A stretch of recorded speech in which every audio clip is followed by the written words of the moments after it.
सकुङ्कुमविलेपनां मलकचुम्बकस्तूरिकां समन्दहसितक्षणां शशरजापपाशाङ्कुशाम् अशेषजनमोहिनीं मरुणमाल्यभूषाम्बरां जपाकुसुमभासुरां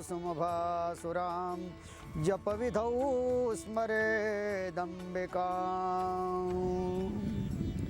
माँ जगदम्बा नवदुर्गा के आराधना के दिन को ही नवरात्रि कहते हैं। साल में 4 नवरात्रि आती है। इसमें ये आश्विन की नवरात्रि में माँ जगदम्बा की उपासना होती है। उसमें देवी भागवत की कथा भी होती है। देवी भागवत की कथा में जैसे कि 18 पुराण हैं, 18 पुराण में से पंचम पुराण देवी भागवत को कहा गया है। और देवी भागवत में शक्ति और माँ की उपासना के बारे में बहुत कुछ लिखा है। उसमें ये जगदम्बा के विषय में 9 दुर्गाओं का पूजन किया जाता है। 9 दुर्गाओं के पूजन की और शक्ति की आराधना तो है, परंतु इसका मुख्य मत शाक्त मत भी है। वही शाक्त मत में माँ जगदम्बा के 9 दिन, इसके बाद 10 महाविद्याओं की उपासना के बारे में भी लिखा गया है।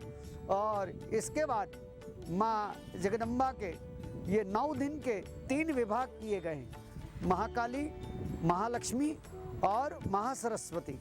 उसी प्रकार नवारण मंत्र में भी ऐं शक्ति, ह्रीं शक्ति और क्लीं शक्ति, इन तीनों शक्तियों के क्रमशः ये 3 दिन विभाजित किए गए हैं। ऐं मतलब होता है काली शक्ति। हमारे शरीर में शक्ति की उपासना की बहुत ही ज़रूरत होती है, इसलिए काली के दिन आते हैं 3।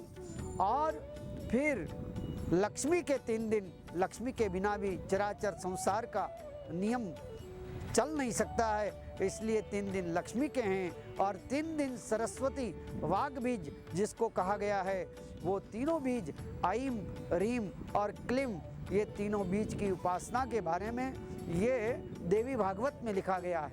देवी भागवत में माँ स्वयं बोलती है, सर्वं खलविदं एवाहं नान्यदस्ति सनातनम। यदि ये जगत में सबसे बड़ी शक्ति हो तो प्रकृति रूपा मातृशक्ति है। और मातृशक्ति हम सब पहले बोलते हैं सभी मंत्रों में कि मातृदेवो भव, पितृदेवो भव, आचार्य देवो भव। इसमें भी सबसे पहले मातृदेवो लिखा है। बालक को जन्मदात्री माँ जो है वो भी सबसे पहले बच्चे को स्तनपान कराती है, उसको बड़ा करती है, उसको दुलार देती है और वो बच्चा बड़ा होता है। उसी प्रकार ये शक्ति उपासना में मातृशक्ति ही प्रधान है। और मातृशक्ति के बिना ये संसार की प्रकृति, चराचर जगत का व्यवहार बन नहीं सकता। इसलिए ये देवी भागवत में ये दुर्गा की उपासना ये 9 दिन हर व्यक्ति को करनी चाहिए। और उसकी उपासना से माँ की तीनों शक्तियाँ उसके ऊपर कृपा करती हैं, काली, लक्ष्मी और सरस्वती। और ये देवी भागवत का कथा जो है बहुत ही महत्वपूर्ण भाग हमारे जीवन के साथ घटता है, क्योंकि प्रकृति ही सर्वोपरि है। यदि प्रकृति न हो तो ये चराचर जगत का संपूर्ण व्यवहार निरस्त हो सकता है। इसलिए ये प्रकृति की उपासना रूप में भी नवदुर्गा के रूप में एक घट स्थापन किया जाता है।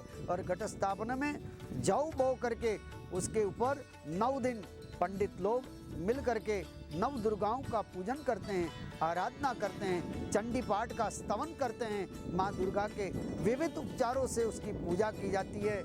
आइए इसी प्रकार देवी भागवत का आयोजन हमारे राम मंदिर में किया गया है। आप सबको हमारे राम मंदिर में हृदयपूर्वक आने का निमंत्रण देते हैं। सबको जय सिया राम।